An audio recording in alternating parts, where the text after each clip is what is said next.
welcome to YOUCANIC. In this video, we're taking a look at a 2019, Toyota Sienna. We got a couple of warning lights. We got check engine light on. We got TPMS light on. Maintenance required. All-wheel drive system malfunction, and that means only two-wheel drive is working right now. So we're gonna take a look. We're gonna use the YOUCANIC scanner. We're gonna scan for codes, see why those lights are on. Maybe see what other issues might be going on with this vehicle. So hold on, let's get started.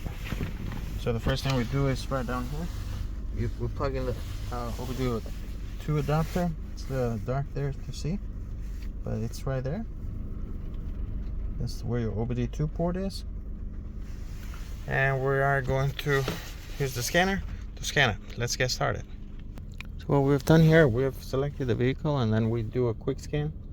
We let this go to the engine control unit, start scanning codes from that first, and then it goes through the list. It's at 90% now. It's going through all the control modules that are in this car, and it's telling us which one have fault codes. And in a second, we're actually going to take a look at the individual fault codes and maybe dive a little deeper and see what those codes mean.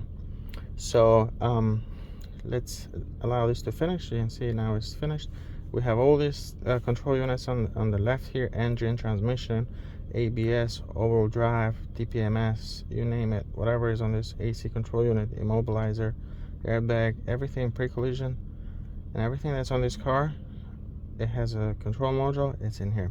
You can click on the arrow. You can see the code. When it's stored, it will say history or stored. If it's a current issue, like over here, let's go to engine, for example. We have a 2 confirmed engine misfire, and it's just generic P0300. It means like multiple cylinder misfire, or you can see the description there. Anyway, you could hit save. You can email this, you can print it.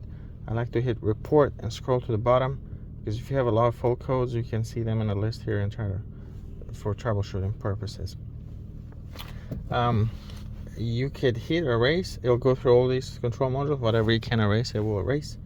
But you can also select one of them. Like, let's say we select engine, press OK. And now we're entering the engine control unit. Here we can read the codes. We're going to still see the same codes that we saw earlier in the previous screen, so that's not going to be any different. But here we can see live data. There's a lot of live data that the engine monitors, so we can see those. See? You can see the codes here and erase them. But look at live data, for example. We can do all data. We can select all, press OK. There's a lot of live data that's being monitored by the engine: temperature, oxygen sensors, mass airflow sensor, engine coolant, coolant radiator, and so on. So the next screen, we're going to see the live data live, and the units that they're being measured in. As you can see here, you can check the mileage, see what's stored in the engine control unit, and compare that to what you see on the cluster there. 118,000 miles.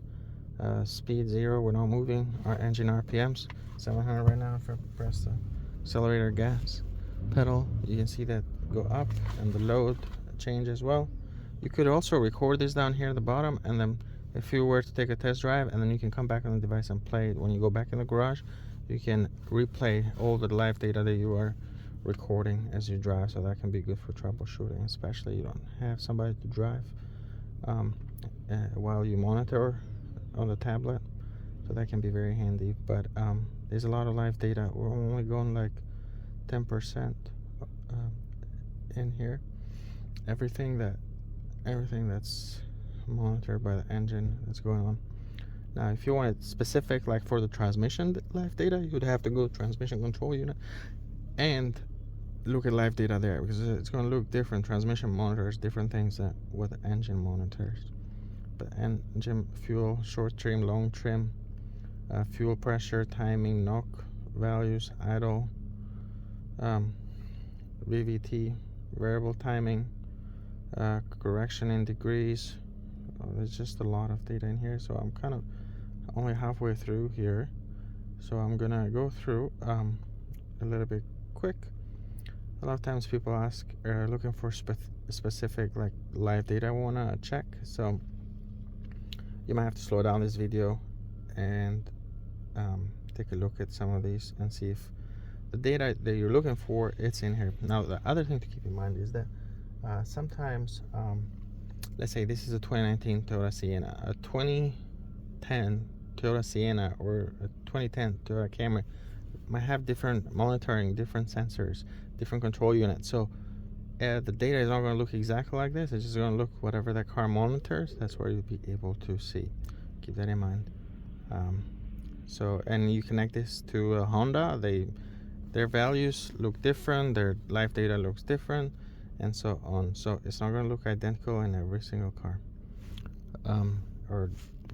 So that it's going to vary between model. So engine speed, cylinder, RPMs. We're almost at the bottom here. Okay. And then one thing that you could do here, you could look at graph this data. You can graph 1 point, you can graph 2, you can graph up to 4. You just simply change whichever value you want to monitor, you change the value there, and it changes on this graph down here. As you can see there. And you can do that with the transmission. If we go back, we can enter the transmission, you can enter the ABS. You want to figure out which ABS wheel speed sensor is bad. Most likely you're going to have a fault code in the first place, but if you don't, you can go and look at live data, monitor the 4 different ABS wheel speed sensors at once, and then you can figure out which one is defective. So that's it. That's how you can use the YOUCANIC scanner to troubleshoot a Toyota. And also keep in mind that you have the maintenance functions as well. So if I'm under diagnostics right now, let's go back to the home screen, but there's a maintenance function, and here you have quite a few other functions. Things that are important here, for example, are ABS bleed. Some of them won't affect or apply to all the cars. DPF is diesel particulate filter. This is gasoline, it's not going to apply to this car. But electronic parking brake will, for example, injector, if you need to code the injector if it's required for that specific vehicle. You have things like steering angle sensor resetting automatic transmission oil or engine oil, transmission adaptation, throttle position sensor, TPMS, if you need to learn a new TPMS sensor, and so on. So that's how you troubleshoot a Toyota using the YOUCANIC scanner. Thank you for watching YOUCANIC, where you can be the mechanic.